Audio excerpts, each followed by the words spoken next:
Hello friends, ನಾವಿಂದು ಬಹಳ ರುಚಿಕರವಾದ ಆರೋಗ್ಯಕ್ಕೆ ಉತ್ತಮವಾದಂತಹ ಸೊಪ್ಪಿನ ಪಲ್ಯ ಮತ್ತು ಬಸ್ಸಾರು ಹಳ್ಳಿ ಸೊಗಡಿನ ರೀತಿಯಲ್ಲಿ ಹೇಗೆ ಮಾಡೋದು ಅಂತ ನೋಡೋಣ ಬನ್ನಿ. ಮೊದಲಿಗೆ ನಾನಿಲ್ಲಿ ಕಡಲೆಕಾಳು, ಹೆಸರುಕಾಳು, ಅಲಸಂದೆಕಾಳು ಮೂರನ್ನು ಒಂದು ಹಿಡಿಯಷ್ಟು ತಗೊಂಡು 4 ಗಂಟೆಗಳ ಕಾಲ ನೀರಿನಲ್ಲಿ ನೆನೆಸಿಟ್ಟಿದ್ದೀನಿ.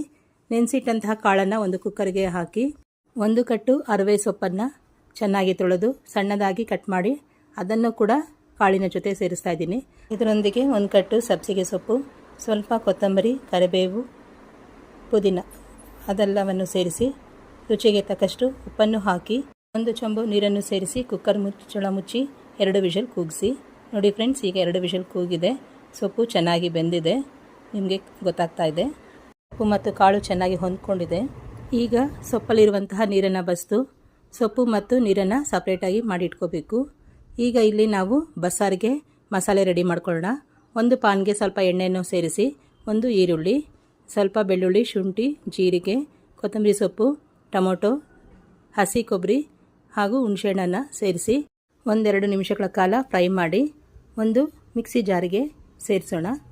ಈಗ ಮಿಕ್ಸಿ ಜಾರಲ್ಲಿ ಸೇರಿಸಿದ ನಂತರ ಬೆಂದಿರುವಂತಹ ಕಾಳು ಮತ್ತು ಸೊಪ್ಪನ್ನು 1 ಸ್ಪೂನಷ್ಟು ಸೇರಿಸಿ 1 ಸ್ಪೂನು ಸಾಂಬಾರು ಪುಡಿಯನ್ನು ಸೇರಿಸಿ ನೀರು ಹಾಕದೆ ನುಣ್ಣಗೆ ರುಬ್ಬಿ ಪೇಸ್ಟ್ ಮಾಡಿ ಇಟ್ಕೊಬೇಕು.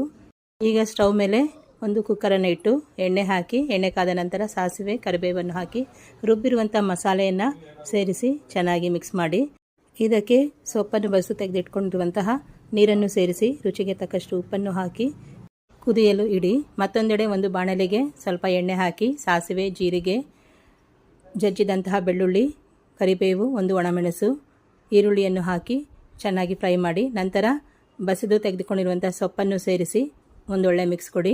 ಕೊನೆಯಲ್ಲಿ ಸಣ್ಣಗೆ ತುರಿದಿರುವಂತಹ ಹಸಿ ಕೊಬ್ಬರಿ ತುರಿಯನ್ನು ಹಾಕಿ ಮತ್ತೊಮ್ಮೆ ಮಿಕ್ಸ್ ಮಾಡಿ.